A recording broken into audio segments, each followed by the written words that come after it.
Se eu te pudesse fazer entender, sem teu amor eu não posso viver, que sem nós dois o que resta sou eu assim tão só. Olá malta, bem-vindos a mais um vídeo no canal.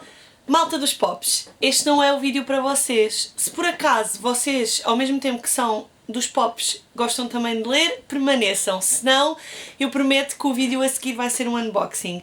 Hoje o que eu vos trago são as minhas leituras da Feira do Livro. Como vocês podem ver aqui, isto são os livros que eu já li, desde a Feira do Livro, e eu queria-vos falar um bocadinho sobre cada um deles e dar-vos a minha avaliação, vá, por assim dizer. Eu sou muito obcecada por leitura e eu tenho duas formas de estar com os livros. Eu quando começo um livro, das duas uma, ou leio todo na mesma noite, não consigo parar e leio todo na mesma noite, ou então, às vezes tenho aqueles livros que eu quero que se prolonguem no tempo, então eu leio só um bocadinho, só para os fazer durar, e eu gosto dos dois da mesma maneira, percebem? É como estar apaixonada por duas pessoas diferentes. Eu não acredito muito nisto, mas vocês estão a perceber. E hoje eu queria vos dizer o que é que eu achei sobre cada um deles. Here we go! Então, estes dois livros que eu tenho aqui, obviamente eu li em 10 minutos cada um. São bandas desenhadas, chamam-se Heartstoppers. E porquê que eu... Heartstopper, aliás. E porquê que eu comprei este livro? Isto foi uma recomendação da Mads. Eu vou deixar o nome dela aqui no Instagram, o nome da página do Instagram. Ela é tipo uma super leitora e faz reviews muito boas e eu normalmente sigo os conselhos dela sobre as coisas que devo comprar. E ela foi a pessoa que falou sobre estes livros e eu fiquei imediatamente curiosa. Porquê? Para já porque eu senti que comprar estes livros era uma espécie de missão, porque, como vocês podem ver na capa, fala sobre uma história de amor entre dois rapazes adolescentes. E eu acho que deve ser uma sensação brutal, não para mim que tenho 28 anos, portanto essa fase já não sou adolescente há muito tempo, infelizmente. Eu ainda tenho alguma dificuldade em encaixar-me na categoria do adulto, mas pronto. Chegar a uma livraria e, por exemplo, ser uma jovem de 16 anos que se estar a encontrar e ter a possibilidade de ler uma coisa que não é heteronormativa. Portanto, eu acho que isto, para além de ser uma coisa que eu gosto imenso de ler, porque eu adoro aqueles romances clichês de adolescentes, o facto de ser entre dois rapazes deixou-me bué giddy excited para os comprar. Eu tenho o volume 1 e o volume 2. Já existe o 3 e vocês também podem ler isto online, ok? Eu comprei os livros, mas é possível ler isto na internet. E tipo, a história é muito fofinha, não é, lá está, não é um grande plot, não é tipo a melhor história que eu já li na minha vida, mas é uma história bonita sobre dois rapazes que se apaixonam. Um é claramente tipo o mais nerd, mais tipo artístico, mais pronto, e o outro é tipo o jogador de beisebol. Vocês estão a ver, não é? A vibe. É muito esse clichê, mas aqui é muito cute. Na vida real talvez eu não achasse tanta piada, mas aqui é muito fofinho. E pronto, não há grande plot que eu vos possa contar, é basicamente eles a apaixonarem-se e a tentarem perceber quem é que são no turbilhão que é a adolescência. E opa, eu recomendo só porque é fofo e porque é quase como uma missão comprar estes livros, eu senti, pelo menos. Really good. Obrigada, Mads. Vou-vos mostrar os livros pela ordem que eu os li, tá bem? Portanto, o segundo livro que eu li foi A Terra da Neve, do Kawabata. Eu já sou muito fã deste autor, não é como se eu estivesse chegada à Feira do Livro e pensasse, eu não faço muito isso, porque eu tenho medo de arriscar e depois não gostar do livro, e pensasse, que autor interessante, vamos comprar isto, até porque vocês estão a imaginar como é que é a Feira do Livro em tempo de Covid, não é? Portanto, eu fui lá com objetivos traçados em modo militar à procura daquilo que queria. Então, eu já tinha lido do Kawabata o Chá e Amor e A Casa das Belas Adormecidas. E então, agora quando fui à Feira do Livro, comprei mais dois. Comprei A Terra da Neve e o Kyoto. Porquê é que eu gosto tanto de Kawabata? Kawabata é um escritor muito específico. Eu acho que não é uma coisa que eu recomendaria a toda a gente. Porque ele tem uma prosa que é muito lírica. É quase como se ele escrevesse poesia em prosa. Não sei se isso está a fazer muito sentido, mas eu acho quem já leu vai perceber e quem não leu, se não gostam de poesia, eu acho que dificilmente vão gostar de Kawabata. O ritmo é um bocadinho, dos livros dele é um bocadinho lento e ele é muito abstrato a escrever. Ele não é muito... Ele escreve sempre no plano das emoções, é muito interessante. E ele é mestre a falar de temas como os relacionamentos entre as pessoas, especialmente os relacionamentos amorosos, o erotismo, e isto tudo num contexto do Japão, pai dos anos 50. Portanto, como vocês podem imaginar, existem alguns temas e algumas questões culturais aqui com que um europeu, muito menos um europeu desta altura, da minha geração, se vai identificar. E eu acho que isso ainda torna tudo mais fascinante, porque ele avalia estas relações num contexto totalmente diferente, mas é muito fácil nós identificarmos com as coisas que ele fala aqui. Em relação à Terra da Neve, eu acho que dos 3 livros que eu li dele é o que eu menos gostei. É só porque eu acho que às vezes há personagens com que nós nos identificamos mais e outras com que nos identificamos menos. E eu acho que A Casa das Belas Adormecidas é o meu preferido, porque é um bocado estranho. Depois, se quiserem que eu fale sobre ele, mandem-me mensagem, eu passo-vos. Se tiverem intenções de ler, eu dou-vos a minha opinião. A Terra da Neve fala sobre um homem que vá de férias para uma zona de neve. E lá ele conhece uma mulher, uma geisha, e eles criam assim uma relação meio estranha, porque nunca é óbvio que eles têm algum envolvimento físico, mas há uma dependência emocional muito grande. E ele vai passar umas temporadas à Terra da Neve, depois volta para casa, e quando volta para a Terra da Neve a dinâmica está um bocadinho diferente, mas continua a haver essa dependência emocional. Existem outras personagens da história para além dos dois principais, e existe quase... assim, temos que contextualizar isto na altura em que aconteceu, não é? Em que ele escrevia estes livros. Há claramente uma cultura muito patriarcal aqui, não desfazendo de mulheres muito poderosas que também passam pelas histórias do Kawabata. Simplesmente há sempre aquela conotação do machismo tipo internalizado, mas que faz sentido neste contexto. O final também não é previsível, no entanto, eu acho que ele passa por várias fases, desde a pessoa estar a explorar-se, depois passar por aquela fase em que não sabe bem o que é que quer, depois percebe que não é aquilo que ele quer, mas já é tarde demais para fazer uma mudança. Portanto, I will leave you with that. Portanto, em terceiro lugar, este do Kawabata, eu recomendo que leiam primeiro A Casa das Belas Adormecidas e Chá e Amor. O Chá e Amor é muito fixe também, porque ele faz uma interligação entre a cultura do chá e tipo o desenvolvimento de uma relação amorosa. É muito, muito fixe. Entretanto, o outro livro que eu li, o livro que eu li a seguir, foi O Inverno do Nosso Descontentamento, do Steinbeck. Mais uma vez, eu já tinha lido livros do Steinbeck. Aliás, eu acho que li os primeiros o ano passado e fiquei completamente obcecada pelo autor. Acho mesmo que ele é um gênio. Tanto o Kawabata como o Steinbeck ganharam um prémio Nobel, portanto são escritores muito conceituados. E eu, ano passado, li O Bairro de Lata e li o livro que vem a seguir ao Bairro de Lata, que eu agora não lembro como é que se chama, mas li a continuação. E então, este ano, fui mesmo, tipo à tonta, comprei 3 livros dele. Portanto, li O Inverno do Nosso Descontentamento, tenho As Vinhas da Ira e tenho A Leste do Paraíso. Não me lembrava do nome.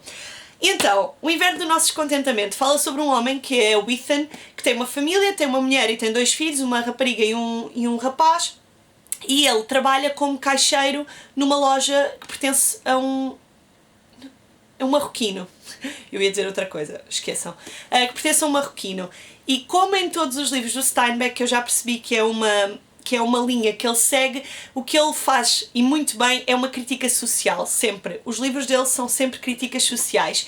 E normalmente ele dá-nos a perspectiva das camadas mais desfavorecidas, e é isso que eu acho que torna os livros dele fascinantes. Então, no Inverno do Nosso Descontentamento, o que nós temos é um Ethan que vive muito bem com o ser caixeiro e seguir o seu código moral e de ética, mas que está em constante conflito com todas as pessoas à sua volta que querem que ele seja uma pessoa diferente, sendo que para isso ele tem que quebrar esses valores e tem que quebrar esses votos de ser uma pessoa correta, por assim dizer. Então o livro é um bocadinho a luta interior dele com gerir as expectativas daquilo que ele deseja ser e que as pessoas esperam dele, inclusive é a família dele, as pessoas à volta dele, e é muito interessante porque mesmo no Bairro de Lata, Steinbeck faz isso muito bem, que é, ele leva-nos a passar por aquele processo doloroso de experienciar aquilo que a personagem está a viver, ao mesmo tempo estar a desejar, por favor não mudes, tipo, deixa de estar, tu é que estás correto, mas ao mesmo tempo em determinados momentos pensares também, para de ser parvo, tipo, faz alguma coisa, toda a gente está a fazer. E é muito curioso porque eu acho que o autor me leva sempre a questionar as minhas próprias, tipo, o que é que eu faria nestas situações, e eu acho que ele é perito em criar esses dilemas morais. E portanto eu recomendo muito Steinbeck. Eu tenho uma amiga minha que me perguntou assim, então mas vais dizer mal? Porquê? Porque eu não achei fantástico este. Não porque estivesse mal escrito, que isso seria impossível, ele escreve mesmo muito, muito bem, mas é porque eu acho que a história não era do meu interesse e as personagens não me cativaram tanto como as personagens do Bairro de Lata. Tipo, leia o Bairro de Lata é brutal, eu adoro mesmo. E aqui, se calhar, eu não encontrei uma personagem com quem eu conseguisse ter uma ligação tão boa, mas acho que o livro vale a pena na mesma porque segue esta linha que eu acho fascinante. Ele tem montes de passagens aqui que eu acabei por guardar. Eu não sublinho os livros, eu tiro fotografias às frases que eu gosto, que são lições de vida e que nos fazem pensar. E é isso que eu posso dizer sobre os livros dele. Acho que é a coisa principal, que é, ele faz-me pensar. Eu adoro isso. Portanto, Steinbeck recomendo sempre, mas comecem pelo Bairro de Lata. O livro a seguir que eu li foi A Estação dos Ossos. Eu não me lembro se foi a Matt que me recomendou. Eu já o tinha na minha lista há algum tempo, por curiosidade, porque o meu estilo de leitura preferido, tipo de livro, é fantasia. Eu adoro. E como vocês podem ver, não foi propriamente uma opção, tanto Kawabata como Steinbeck não são escritores de fantasia. Portanto, eu tentei sair um bocadinho da minha rotina normal, porque eu tenho tendência a ler tudo o que é literatura fantástica. Tudo. A história fala sobre uma menina que se chama Paige, que tem 19 anos e que vive em Londres. Só que vocês têm que imaginar Londres, tipo, no futuro distópico, pode-se dizer assim, uma distopia, em que basicamente Londres é quase como um submundo onde se deslocam sociedades secretas. Porquê? Neste universo que a Samantha Shannon criou, basicamente existe uma substância que se chama o éter, que está à nossa volta, mas algumas pessoas conseguem senti-lo e outras não. As pessoas que conseguem sentir e que têm algumas capacidades são os clarividentes, e existem várias categorias diferentes de clarividência. Isto depois tem aqui um cronograma a explicar isso, é um bocadinho confuso ao início, mas depois à medida que se vai lendo vamos perceber o que é que eles querem dizer com as diferentes classificações. E obviamente a Paige é uma das pessoas que tem essa capacidade. Ela tem umas capacidades especiais que eu não vou revelar agora, e ela vê-se apanhada numa grande confusão, porque estas pessoas têm que se esconder de um governo que quer dar cabo de todas as pessoas que têm este poder, ou então usá-las para a sua própria agenda. E ela acaba por se meter numa grandalhada, por ser apanhada, e vai viver para uma zona em que se apercebe que que a raça humana não é a única raça que existe. Existe um povo alien, vou pôr assim, apesar dessa expressão não ser usada, mas que vem de outro mundo, que são os Rafaim, que basicamente são seres tipo, muito estranhos. Eu vou tentar não dar muito spoiler, mas basicamente isto é uma história sobre uma miúda que se descobre num contexto muito difícil, em que basicamente ela é uma prisioneira, faz amizades peculiares e acaba por ter uma relação especial com um Rafaim. Ou seja, os tais, eu vou pôr aliens, eles não usam essa expressão aqui, mas eu penso, ok, são aliens, na minha cabeça são aliens.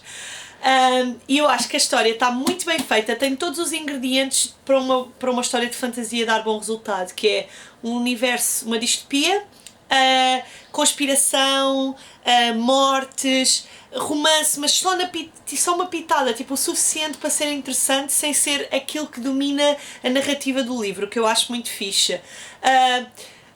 Pessoas tipo clarividentes, tem tudo um pouco que faz com que isto seja tipo uma obra muito, muito boa. Obviamente que este não vai ser o último livro, ou pelo menos espero que não. Não sei se já existe algum segundo em inglês, não faço ideia, não fui pesquisar. Mas é mesmo bom para quem gosta de literatura fantástica.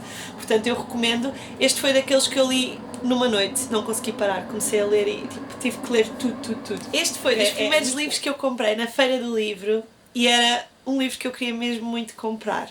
É a Balada de Sofia, do Filipe Melo e do Juan Cavia.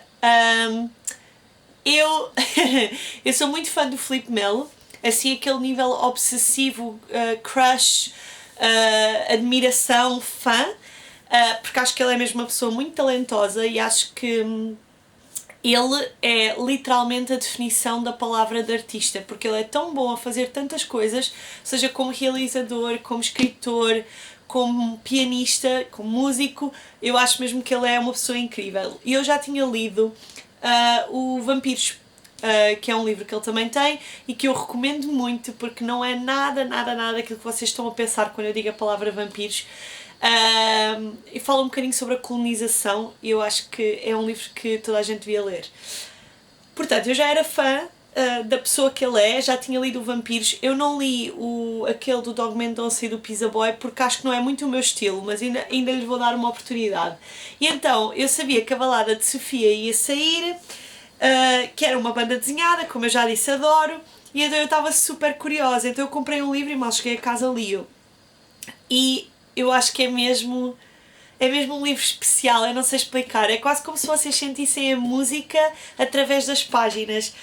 A história é super bonita, fala sobre um músico e sobre a jornada dele para... Mais uma vez, eu ando a ler muitos livros sobre, tipo, descobertas de autoconhecimento. Não sei o que isto quer dizer sobre alguma fase que eu estou a passar, mas fala sobre esse pianista e sobre o percurso dele, sobre o facto de ele ter sido muito moldado para ser um tipo de pianista e quando ele vai a um concurso de piano ele acaba por ganhar o concurso mesmo não sendo ele a pessoa que merecia ganhar. E eu acho que o enredo se começa a desenvolver com maior velocidade a partir desse ponto. Eu acho que o que eles criaram aqui foi basicamente aqueles livros que vocês sentem que é uma prenda. Eu comecei a ler e não estava à espera de nada, não sabia o que esperar, e quando acabei de ler sinto que tinha sido tipo blessed. Percebem o que eu quero dizer? É muito fácil apaixonar-nos pela personagem principal do livro e também é muito fácil criticarmos as escolhas dele e sei lá, e querermos intervir e de alguma forma tentar mudar o rumo da história, mas depois no final de tudo a pessoa pensa, só faz mesmo sentido sendo assim. Basicamente, desde aquele momento do confronto, ou seja, do concurso de piano, o personagem principal percebe que acaba por ter um rival. E então ele passa o resto da vida a tentar superar-se e a tentar superar o rival. É muito interessante. Depois, assim, a arte do Cavia é espetacular. Eu não sei se o nome dele se diz assim, se não for assim, peço desculpa. É mesmo lindo. Eu posso-vos mostrar algumas coisas. Deixa lá ver. A arte é super bonita, eu adoro, e faz com que tudo nas folhas seja mais apelativo. E é engraçado que as cores dos desenhos vão mudando um bocadinho consoante o tom daquilo que se está a passar. Eu acho isso mesmo brutal. Só para ficarem aqui com uma ideia do aspecto por dentro, sem dar nenhum spoiler. E eu acho mesmo incrível. E depois tem um plot twist, não é? Que é sempre bem-vindo.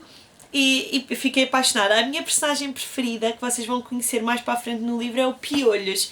Eu não sei porque é que ele é a minha personagem preferida. Eu acho que o aspecto dele é engraçado e acho que ele é aquela personagem que serve como contrabalanço moral das questões pelas quais a personagem principal está a passar.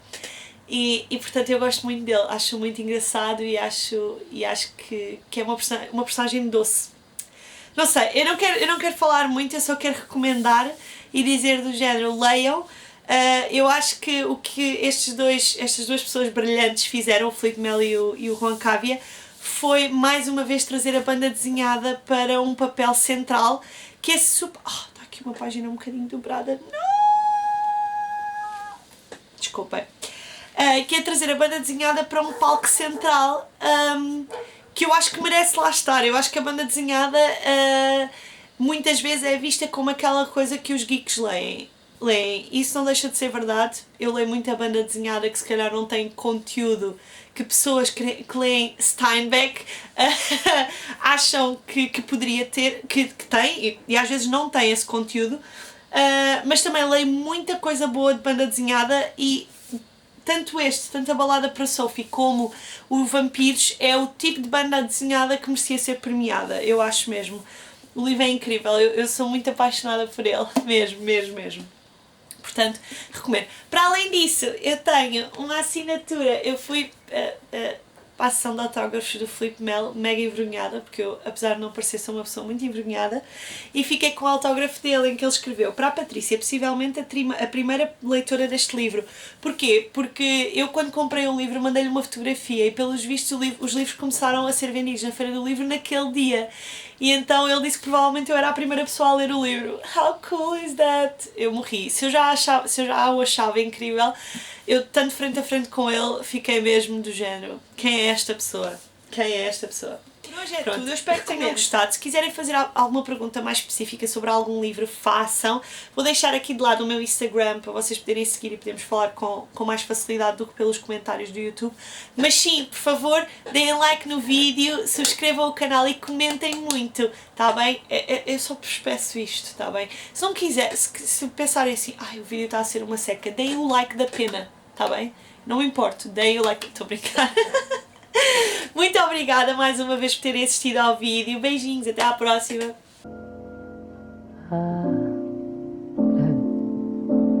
Se eu te pudesse fazer entender, sem teu amor eu não posso viver, que sem nós dois o que resta sou eu.